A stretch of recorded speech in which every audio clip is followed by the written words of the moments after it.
Hey everyone, it's Mark Ferguson with Invest for More, and welcome to another real estate investing video. Today I'm going to talk about my rental properties.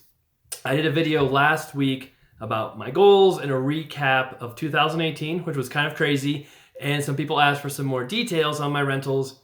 And then I've been posting a lot on Facebook, Instagram lately, and some people have been asking for some details there as well. So I decided to make this video that goes over my current rentals, kind of how I've bought them over the years, how much money they make me, which is right around $13,000 a month, and that's net, not gross income. I'll go over those numbers too, and just kind of show you how I've done that, kind of how much money it's taken me to do that, and how long it's taken me to do that. So really happy. Instagram just went over 10,000 followers, so if you want to check that out, just go at Invest for More. For Instagram, it's Invest FOURMORE. Same thing for Facebook. Our Facebook page is doing really well, has about 70,000 likes. And I post about 3 times a day there or so, just interesting stuff about the business or before and after pictures, all kinds of things there. So check those out if you want to. But let's get right started with the rental properties. I bought my first one in 2010 in December. My wife was pregnant with our twins, and it was not the perfect time to buy a property, but I've been wanting to buy one for a couple of years. Finally found a good one, pulled the trigger. I bought that property for like $96,900, I think. Rented it for, $1,050 a month. It needed almost no work. Fantastic deal. It is now worth $300,000, maybe a little more. Rents for, I think it's $1,500 a month now. So it's been a decent investment, but our market's been crazy in Colorado too. And I actually did a video on my first rental. It goes over all the details and how it's done for me as well. So be sure to check that out. I'll try and link to that in the description below. In 2011, I bought, I think it was 2 more rentals. 2012, bought 3 more. I think I bought 5 in 2013. And overall, I ended up buying 16 single-family rental properties from the end of 2010 to the middle of 2015. And so my goal was always to make about $500 in cash flow, $400 to $500. That's after paying the mortgage. I usually get a 20% down loan from my local bank, portfolio lender, on those properties. I'm paying insurance, taxes, maintenance. So I will always assume there's going to be some maintenance on the properties. Always assume there's going to be some vacancies as well. Always include that in my figures too.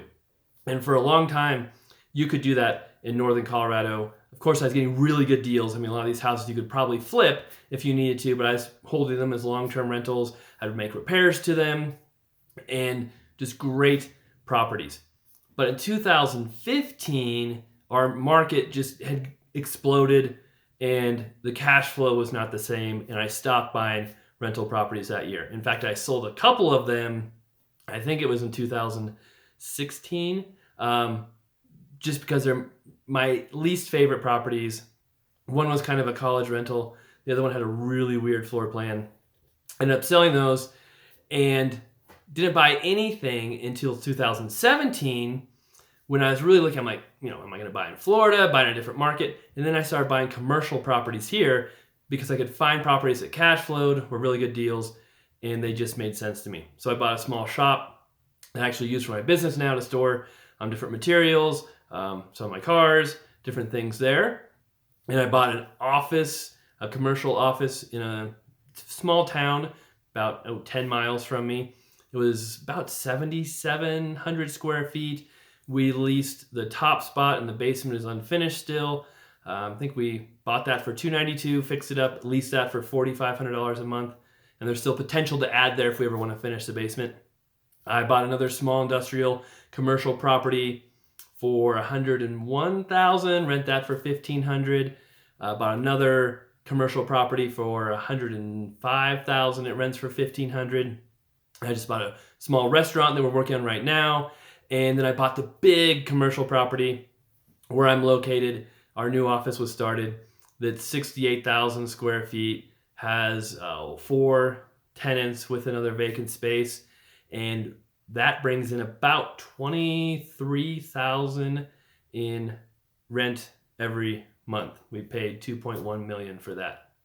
So, really glad I found commercial properties. So I've got a mix of residential and commercial properties. And getting into the numbers, I've got 14 single family properties.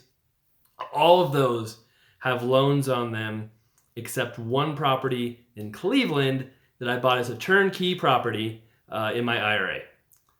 Probably one of the worst investments I've made. It was kind of almost an experiment for the blog to go through buying a turnkey property.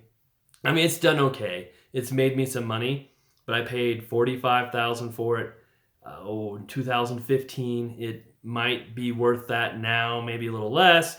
Rents for $800 a month, but there's usually issues with property management, with the tenant. Turnkeys are tough because you're paying full retail, sometimes more than retail value with a lot of different companies. It's long distance for most people. It's tough to keep track of it. And it's just not my cup of tea. I want to buy properties that are way below market, have awesome cash flow. I can add value to them.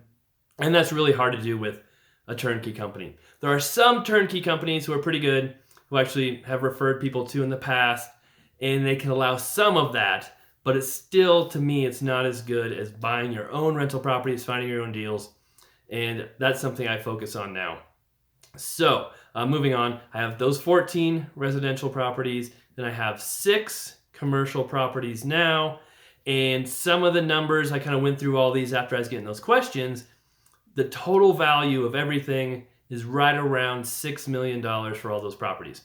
And with the commercial property, the big 68,000 square foot property, I own 50% of that. I have a partner, so I'm cutting that in half when I give you these numbers.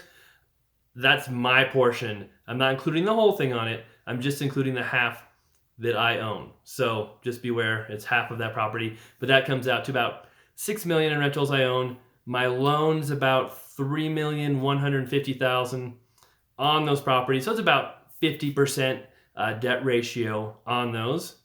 And then the gross monthly rent that comes in on everything, and that's my portion, is right around $39,000 a month. And then when I take out the mortgage expense, the taxes, insurance, maintenance, all of those things, I come out to right around $13,000 a month income coming to me. So it's very important to know when you're calculating rental property income, it is not just your rent minus your mortgage payment, property, and taxes. A lot of people will say, oh, my cash flow is $500 because I get $1,500 rent and my mortgage payment's $1,000. But you have to factor in there will be maintenance, there will be vacancies. Even a property that's completely redone, which a lot of my rentals I did, I went in and remodeled them before we rented them. They will have damage eventually, you know. You might have to replace roofs or furnaces or hot water heaters. The tenants could do damage. Vacancies. Even if you're a really diligent property manager, you're still going to have some vacancies. You're still going to have some tenants that mess up your property. You might have to go through an eviction. I've had some of my most popular videos on YouTube actually are evictions that we did on my rental properties. And people say, oh, I'm never going to buy a rental property, so you have to do this. Well, when I looked at my statistics, I have problems with about 8% of my tenants. The rest are great. That's 92% of them are good, but then it's always the bad ones that get all the attention and make you think they're really bad. However, when you're calculating for maintenance vacancies, those really bad experiences can make up for all the really good experiences, so you have to factor in those costs. And I've always kind of factored in about 10% of the monthly rents for maintenance, things like that, and 5 to 10% for vacancies depending on the property. Single family, residential, I tend to get away with 5% because our tenants will stay in there for multiple years on most of our properties, and we have very few vacancy costs. Our vacancy rate in our area is around 3%, 2%, so it's very low, pretty easy to rent those properties.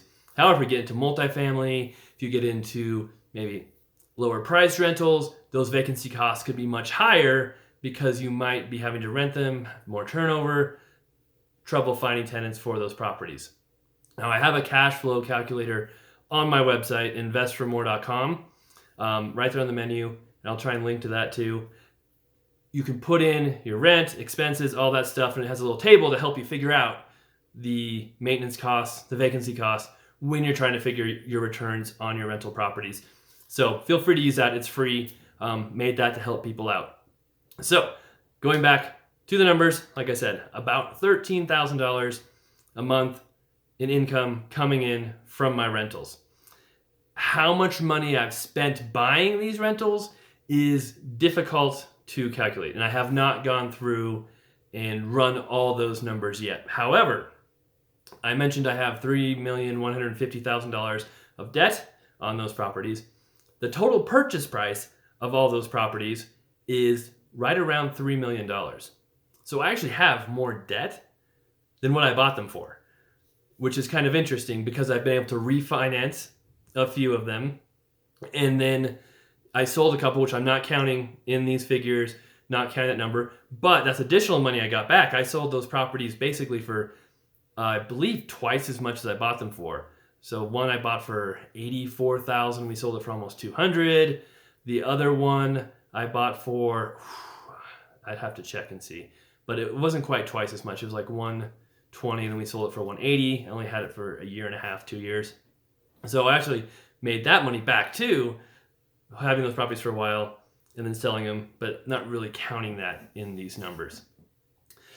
But I did have repairs on those properties too. So it's not like I didn't have more costs than what my loans are. I did spend probably somewhere between $50,000 to $200,000 of my own money to buy these properties, but that's a pretty good percentage when you consider I'm making $136,000, whatever it is, a year from them. So pretty cool. I have to spend that money all up front, over time, year 1, year 2, year 3, I'd spend more money on the rentals. Then after a couple of years, I might refinance a couple of them, take money out.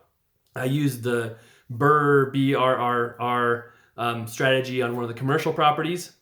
I did a full video on that too. And if I forget to link to these videos, leave a comment and I'll send a link to you. So just remind me. But on that one, I bought it for $292,000.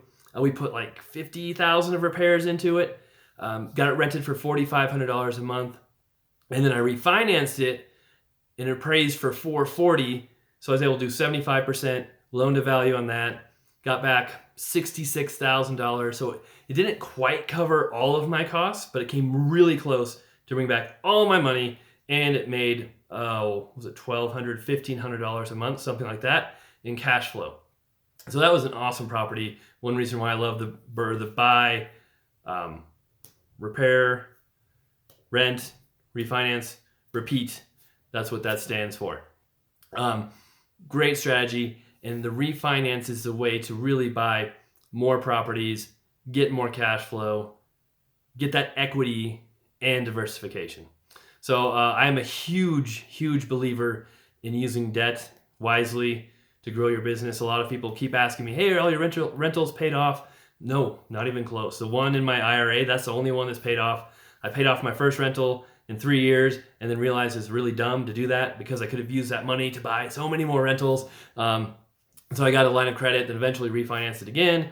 So I do not pay off my rentals early. I don't pay off my cars early. Yes, I have loans on some of my cars too. I use all the money I can basically to buy as many rental properties as I can. And by buying them below market value, getting really good deals, making sure they cash flow really well, and a little help from our market, I've been able to turn $3 million worth of purchases basically into $6 million of real estate over the last 7 to 8 years. And along with that, making $13,000 or so a month in income from those properties.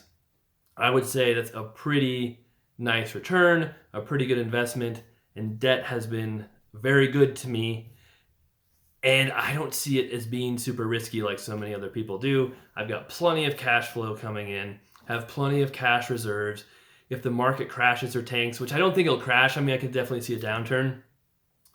That doesn't mean rents will go down. In the last downturn, we actually saw some areas have rents go up because so many people lost their houses. There weren't enough rental properties for people and rents increased. So there's so many different things to consider in this rental property game, but I'm pretty happy where I'm at. I'm still trying to buy a lot of rental properties, keep adding to my portfolio. My goal for 2019 is to buy at least 2 $750,000 commercial rental properties, and I've got my eye on one right now. I'm kind of working on a little bit, and I just love those big ones where you can make a lot of cash flow, value add to them, maybe rework the leases some, eventually down the road refinance, pull almost all your money out, and keep repeating that process over and over again. And the bigger ones, it's just kind of nice to be able to scale, although I still love single family rentals as well. All right, so that is about all I had for this video. Of course, leave your comments below. Give us a thumbs up if you liked it. If you have any questions, I try to respond to all those too. And if I left anything out, anything else you want to know, I try to be an open book about this stuff. Try to be very transparent on my investing, what I'm doing.